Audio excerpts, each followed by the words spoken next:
Isso que você acabou de ouvir é a força do furacão Irma, que hoje chegou aos Estados Unidos com muita chuva e ventos fortíssimos.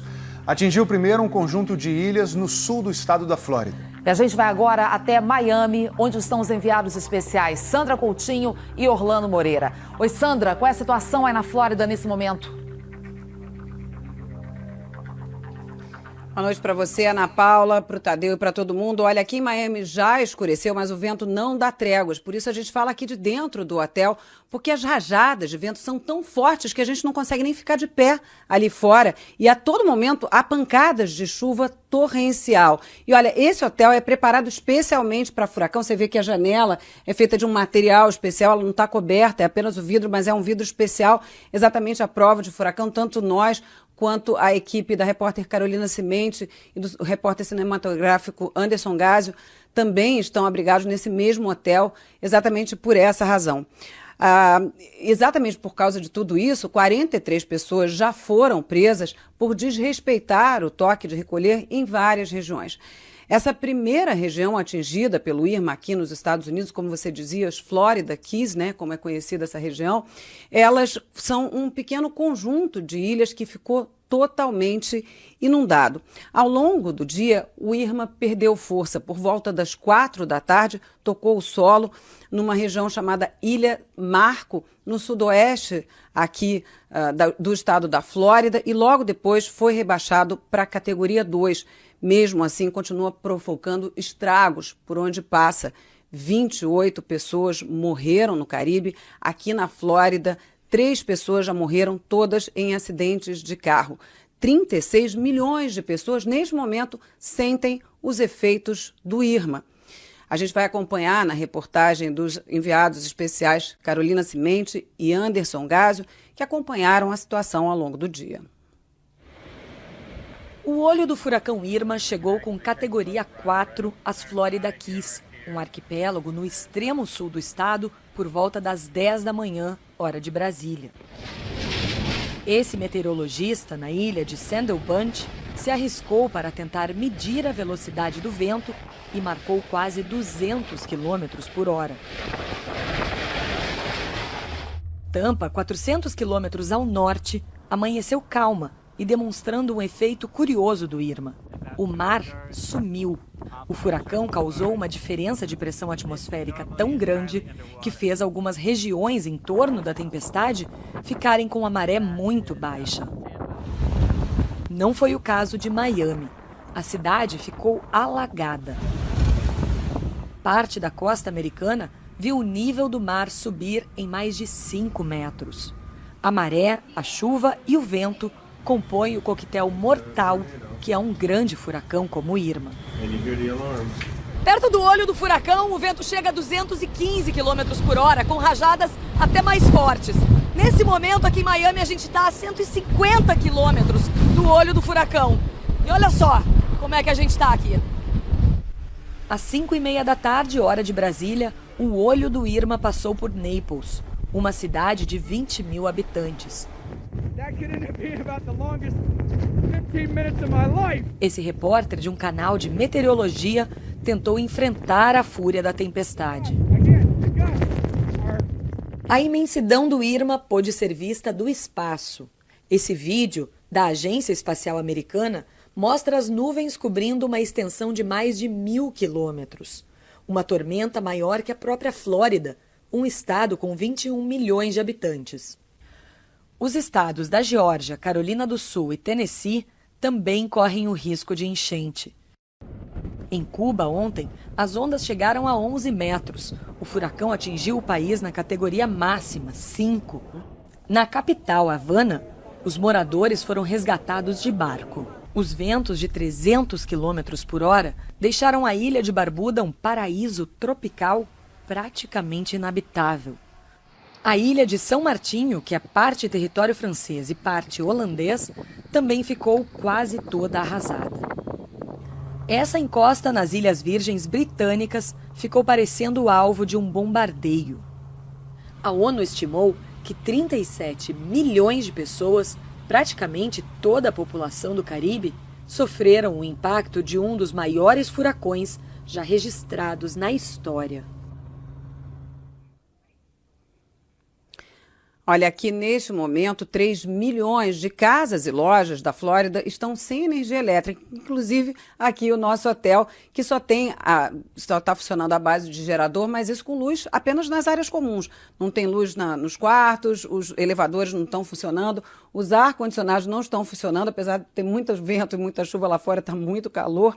Aqui na Flórida, 6,5 milhões de pessoas foram retiradas das casas aqui na Flórida, a maior retirada obrigatória da história do estado. Na Geórgia, 540 mil pessoas também já receberam ordem para deixar as casas e 125 mil pessoas estão, nesse momento, em abrigos. Eu acompanhei como alguns brasileiros que moram aqui na Flórida se prepararam para a chegada do Irma.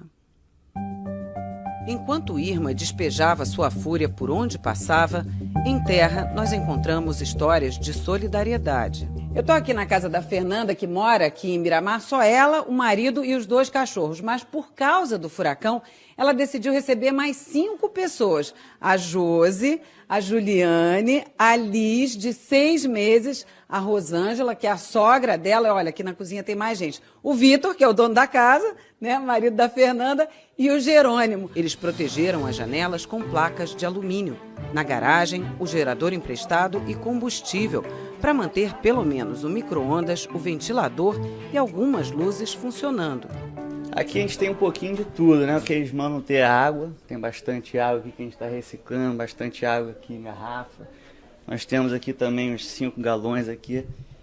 E aí tem pão, tem biscoito, tem chocolate. Quem mais pesou na decisão foi a pequena Liz. Ela é filha da Juliane, que mora em Goiânia. E quando marcou a visita à irmã, não podia imaginar que um furacão também estava a caminho da Flórida. A princípio eu estava amando a viagem, né? Agora, na verdade, eu tô com um pouco de medo. Mesmo longe de casa, a Lívia e a Isa também estenderam a mão. Ouviram, por acaso, o desespero do Mauro, que veio passar férias em Miami com a família e ficou sem hotel justamente na noite que o furacão ia passar, depois que o voo dele foi cancelado. Na hora, ofereceram dividir o quarto com a família.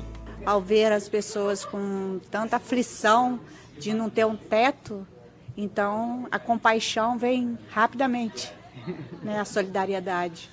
Se não fosse a solidariedade de outras brasileiras que encontraram a gente, que conseguiram vir para cá e conseguiram um quarto, de oferecer um quarto para a gente ficar, eu ia ter que ir para um abrigo.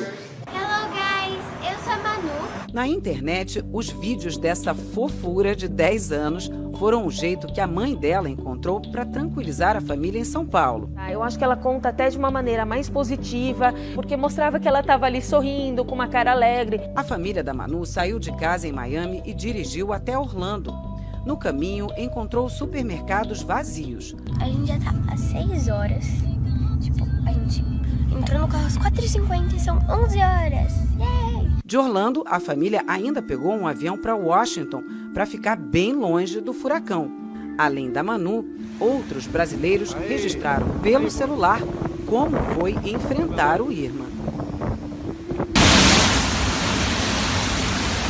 A gente está a 140 quilômetros do olho do furacão Irma. Acabou de passar um tornado agora há pouco aqui. A gente está dentro de casa e vendo a Irma passar. Está parecendo um rio mesmo. Gente, o barulho é apavorante, parece um filme de terror.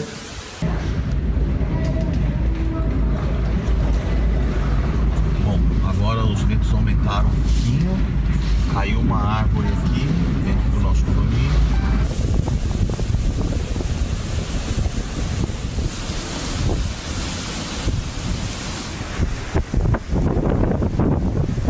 A qualquer momento a gente deve ficar sem luz, a luz já está começando a falhar. Estamos aqui sem luz, acabou a luz de vez.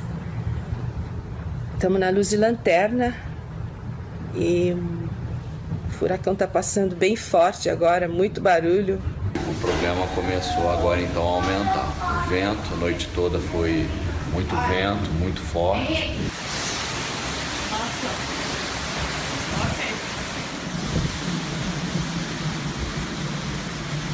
Agora está intensificando as chuvas.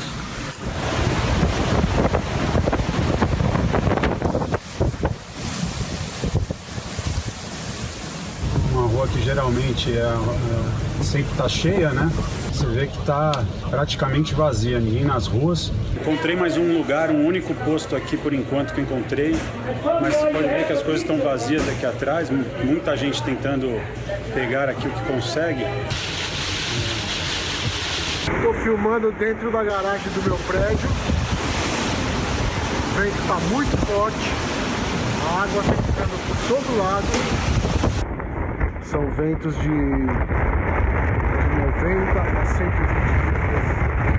km.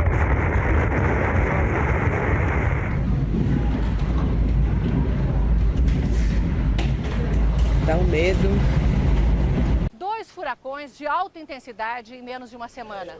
3 furacões ao mesmo tempo no Oceano Atlântico. Isso é culpa do aquecimento global? Bom, nós estamos no pico da temporada de furacões. E é normal que se formem mais de 20 furacões no ano. Até agora não há nenhum indício de que o aquecimento global esteja mudando o número de furacões. Mas há cada vez mais evidências de que o aquecimento está, sim, deixando os furacões cada vez mais fortes. Por quê? Porque o principal combustível para um furacão é a água do mar mais quente. Desde a Revolução Industrial, quando começamos a usar carvão, petróleo, os combustíveis fósseis que provocam o aquecimento global, o planeta já está 1 grau mais quente. Só que isso é a média. Em alguns lugares, esquenta mais. Para se formar um furacão, é preciso que a superfície do oceano esteja em quase 28 graus. É bem quente. Bem mais do que as praias do Nordeste, com água a 23 graus. Mesmo a temperatura das do Rio no ano passado, quando tivemos alguns dias de Caribe, até com cardumes de sardinhas dando espetáculo. A receita para formar um furacão se completa com alta umidade no ar e ventos de direção contrária que se encontram. Os furacões do Atlântico começam como tempestades no norte da África e sempre vão na direção oeste. Conforme avançam sobre o oceano, vão se juntando e sugando o calor da água. Mais vapor se forma, aumenta a umidade, que por sua vez alimenta o furacão. Ele perde força se encontra água fria ou terra. Essa imagem de satélite mostra como, depois de sugar a energia do calor, o furacão deixa um rastro de água mais fria. Quanto mais calor, mais água se concentra no furacão. A água quente do Caribe é para o furacão como gasolina para o fogo. A cada grau a mais na água, aumenta em 7% a umidade do ar. O Harvey, que atingiu a cidade de Houston, no Texas, derramou 1,30 m de água em apenas uma semana. Isso é quase o que chove na cidade de São Paulo num ano inteiro. A chance de ter uma tempestade com tanta água quanto o Harvey é de 0,2%. Ou seja, 1 a cada 500 anos. E agora vemos 3 furacões ao mesmo tempo. Um deles, o Irma, um dos mais fortes já registrados. A categoria 5, a mais alta, começa com ventos de 250 km por hora. O Irma arrasou ilhas inteiras no seu caminho com ventos de quase 300 km por hora. Perdeu força ao chegar à costa americana, mas continua extremamente perigoso, capaz de causar destruição a mais de 100 km do seu centro, o olho do furacão. Tudo isso é coincidência? Para os cientistas, é consequência. Novos estudos mostram que a intensidade dos furacões está aumentando nos últimos 30 anos, junto com o aumento da temperatura do planeta. É a realidade confirmando as previsões. A conta do aquecimento já chegou.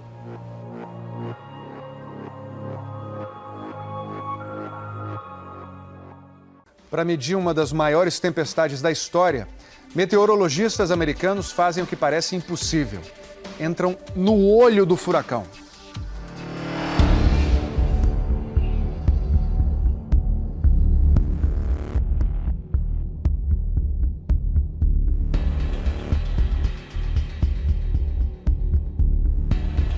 Essa equipe se prepara para uma operação arriscada.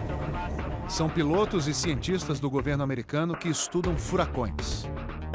Só que o trabalho deles não é feito à distância, mas sim de dentro da tempestade.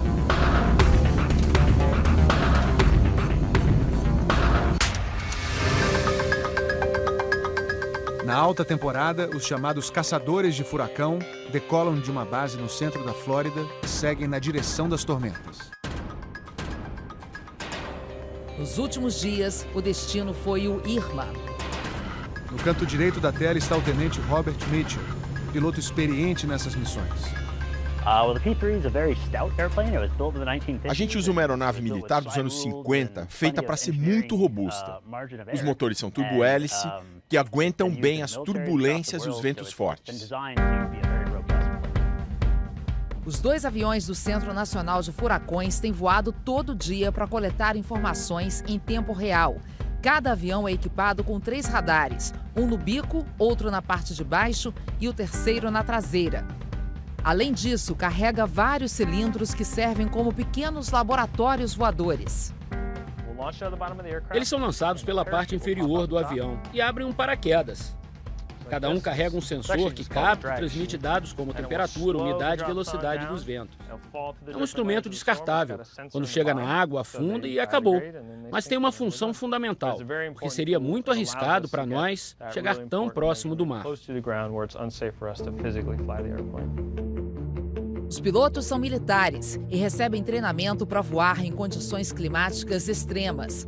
Além deles, há sempre a bordo uma equipe técnica e um meteorologista. O meteorologista, que chamamos de diretor do voo, vai nos guiando para que a gente possa navegar com segurança na tempestade. Eles são os especialistas. A gente apenas dirige um ônibus grande. E é com esse time que vamos agora para o olho do furacão.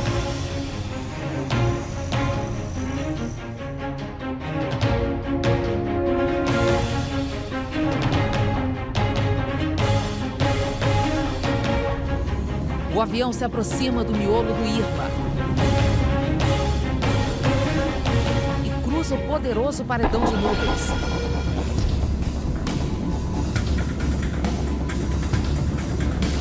É importante chegar ao olho do furacão para medir a pressão atmosférica, um dado que ajuda a entender a potência da tempestade. Entrar no olho do furacão, no momento em que ele era categoria 5, olhar o céu azul e a parede de nuvens ao nosso redor. Essa é uma visão que eu nunca vou esquecer. Tão calmo por dentro e tão devastador por fora.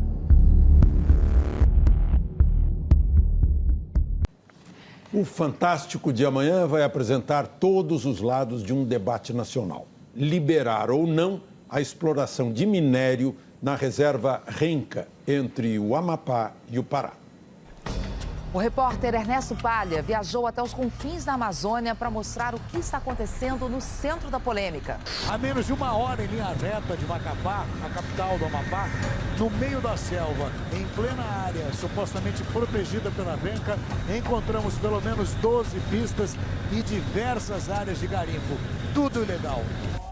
Os índios não querem nem saber de garimpos. E mesmo nas áreas de mineração legal, algumas práticas são arriscadas.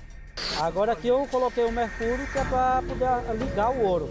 E você pôr a mão assim no mercúrio não te contamina? Não. Uma arena superfaturada e pouco usada. O repórter secreto revela as maracutaias na construção da Arena das Dunas em Natal. Ela foi feita para a Copa e hoje o que menos tem é futebol. Até casamento acontece aqui.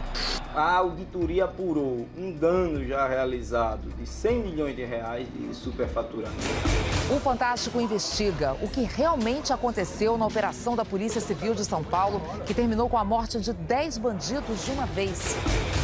E direto da Flórida, a cobertura completa do furacão Irma, que está devastando o estado em que moram e por onde passeiam milhares de brasileiros. É o tempo, é a notícia, é fantástico, você vai ver.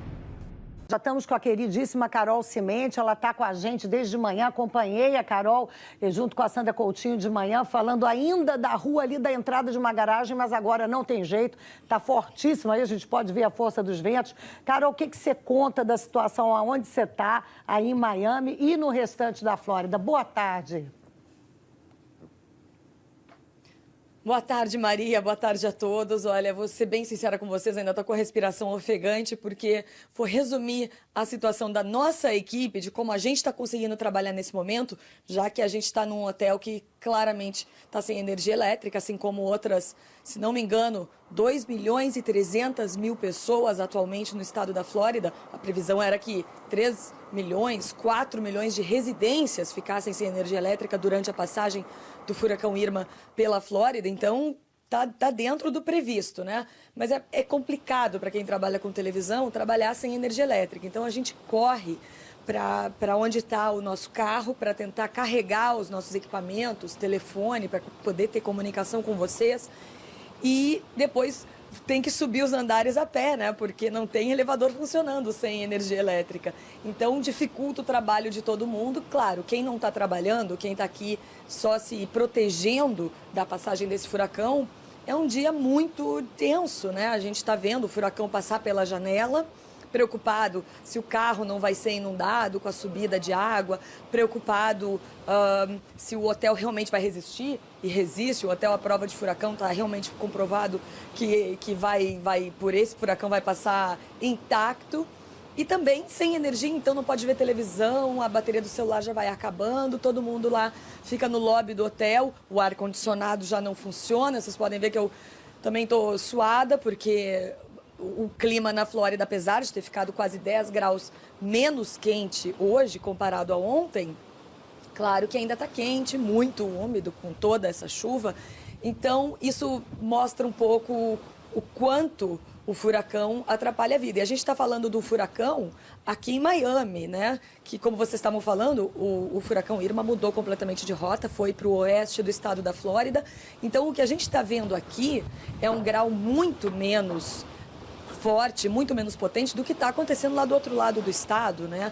E aí, as informações que nós temos é que esse furacão, vocês certamente já falaram sobre isso, ele caiu para a categoria 2, essa é uma excelente notícia, principalmente para as cidades que ainda vão receber a passagem do olho desse furacão. Eu estou falando de Tampa, que é a cidade mais populosa no oeste do estado da Flórida e que estava prevendo um desastre nas últimas 12 horas, quando ficou claro, cravado, que o olho passaria por ela, estava prevendo aí um grande desastre. No fim, o furacão o olho do furacão se moveu praticamente todo para o mar e depois voltou um pouco para o território na previsão, né, dos meteorologistas americanos. Fez aí uma entrada em terra, o que eles chamam de landfall, fez esse landfall em Marco Island. E aí é importante a gente dizer que, apesar de Marco Island não ser muito populosa normalmente, é uma cidade de muitas pessoas, de centenas de milhares de pessoas aposentadas, enfim, uma cidade muito pacata, tem ilhas, né, e tem várias marinas. Ali se sabe que todo lado, na verdade, oeste da Flórida estava preparado para a chegada do furacão, mas teve que correr aí. Mais pessoas, muito mais pessoas, procuraram abrigos ontem, né, no último dia, porque com essa mudança de trajeto. Então, o medo é que em Marco Island, ou Ilha Marco, nem tantas pessoas tenham se protegido o suficiente para um landfall, para a entrada de um furacão. Quando chegou lá era categoria 3, um furacão muito potente, muito importante. Claro que nada se compara à devastação que esse furacão causou em Key West, que foi onde ele chegou nos Estados Unidos em primeiro lugar na manhã de hoje, né? no início da manhã de hoje. Lá, a devastação é tanta que a informação que nós temos é que tudo está embaixo d'água. Maria. Agradeço demais aí a participação da Carol e sempre lembrando que já foram confirmadas 3 mortes no estado da Flórida. Aparentemente, essas 3 pessoas saíram de suas casas, saíram de seus prédios, pegaram um carro. Uma delas era uma policial que tinha ido pegar mantimentos. Então, evidentemente, as orientações são para que qualquer pessoa que esteja perto daquele local do sul da Flórida que não saia de casa, evidentemente. Agradeço muito a Carol.